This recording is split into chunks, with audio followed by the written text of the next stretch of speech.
volta com vocês, falando sobre o karma, Revolução Espírita. Mas antes do Paulo continuar, gostaria de lembrá-los que temos o apoio do Clube Amigos da Boa Nova. Se você quiser também participar, e deve ser bastante interessante essa participação, porque a gente acha que é, agora precisa ver o que você vai achar. Mas converse com a turma, ligue para 0800 12 18 38 e você verá as vantagens que tem sendo sócio do Clube Amigos da Boa Nova. E aí, Paulo? Estávamos no ponto crítico. Isso. A explicação fundamental vai ser a seguinte. Todas as religiões fundamentadas e criadas no Velho Mundo, né, na Antiguidade, elas trabalham com um conceito de moral que nós já definimos, né, explicamos em outros programas, está muito bem esclarecido no livro, que é a heteronomia, que significa o seguinte: o indivíduo ele age, né, de acordo com uma lei externa. A heteronomia ela fundamenta, por exemplo, você ser temente a Deus. Sim. A Deus criou regras que você não precisa nem entendê-las, só obedecer. E se não obedece é castigado. E a heteronomia é bem, quer dizer, ela é casada com a obediência. Isso. Não é com um esclarecimento e uma educação, mas com uma obediência que pode ser até cega, mas se você atende aquilo para você ser bem aceito por Deus ou pela sociedade. E o inverso é, se você não obedecer, você é castigado. Sim. E a ideia do castigo está presente tanto no pecado quanto no karma. Esse é o raciocínio. Entendi. O que o Espiritismo vai demonstrar como novidade, e isso é a revolução espírita, é por isso que o Espiritismo vem revolucionar a sociedade, os conceitos religiosos, tudo. É por isso que precisamos estar atentos. O Espiritismo vem trazer uma mensagem nova. E qual que é essa mensagem nova? As relações nossa com Deus e com a verdade não são estabelecidas pela heteronomia, mas pela autonomia. O que significa isso? As leis não estão fora de nós, estão presentes na nossa consciência. Então, agir moralmente é agir racionalmente, é agir voluntariamente, é agir com consciência do que você considera que é o correto e o errado. Quer dizer, escolher, né? Numa Por postura isso que autônoma. Temos arbítrio. Exatamente. A vontade. A vontade é a característica da alma humana, que é fazer a escolha. Então, o castigo ele não entra nesse nova visão. Na autonomia não tem sentido o castigo, porque o indivíduo se desenvolve pelo próprio esforço. Então, olha só, os espíritos, para deixar isso muito bem claro, eles vão, no livro Céu e Inferno, definir o fundamento da lei moral no universo.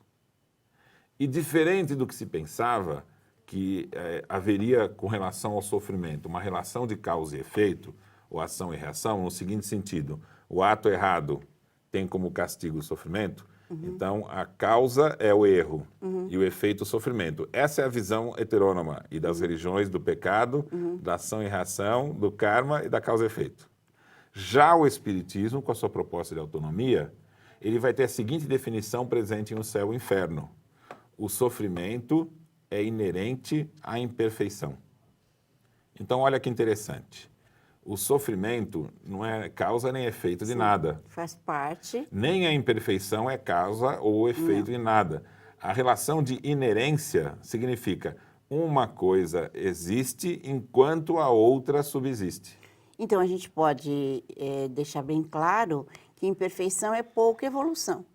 E nós somos espíritos da terceira ordem, na escala feita por Kardec. Então, a gente, obviamente, tem pouca evolução. E mesmo onde já tem um pouco, ela é limitada à situação evolutiva nossa. Como todos são criados simples e ignorantes, a evolução é um processo constante. Lógico. Mas alguns indivíduos podem adquirir visões equivocadas da realidade e passar a agir em função delas. E tem pontos onde a gente tem uma visão mais ampla, outros médias e outros onde a gente está, né? Isso. Isso é normal, gente. O maior problema é o indivíduo que, veja assim, Cristina, o espírito simples, ele pode ter o desenvolvimento sem desenvolver imperfeição.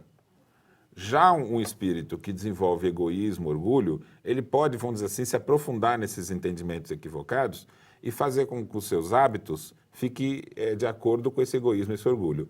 Aí o que os espíritos vão explicar? O estado de imperfeição, que é esse estado de egoísmo e de orgulho, que é uma escolha, ele traz sofrimento em si mesmo. E quando cessa o sofrimento? Não sendo um castigo, o sofrimento, sendo uma condição natural daquele que é imperfeito, cessa quando o indivíduo deixa de ser imperfeito.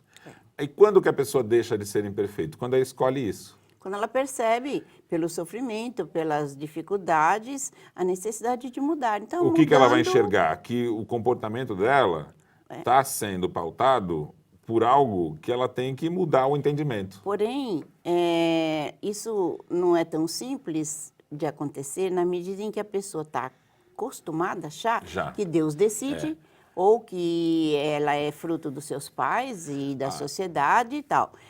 Claro que tudo isso existe, mas não que Deus decida. A gente também tem influência social e familiar e tudo mais. No entanto, os limites que a gente possui podem ser estendidos pela vontade própria.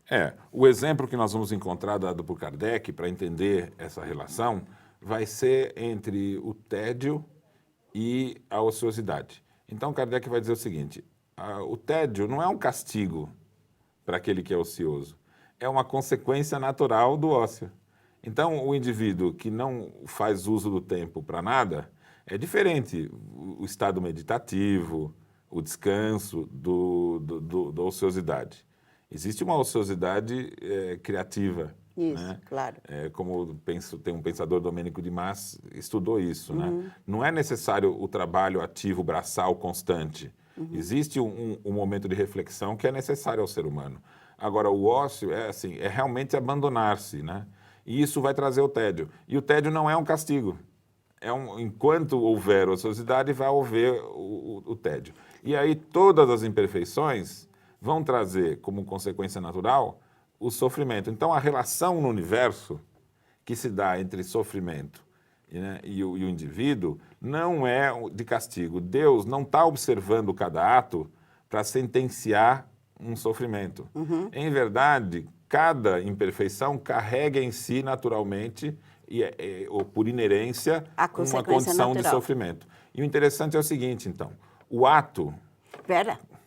Para no ato. Surpresa! Um pequeno intervalinho e já voltamos. Ao comprar livros, DVDs e CDs na loja virtual Mundo Maior, você patrocina a divulgação espírita do maior complexo de comunicação espírita do mundo. Compre através do nosso e-commerce. Invista em um planeta de regeneração.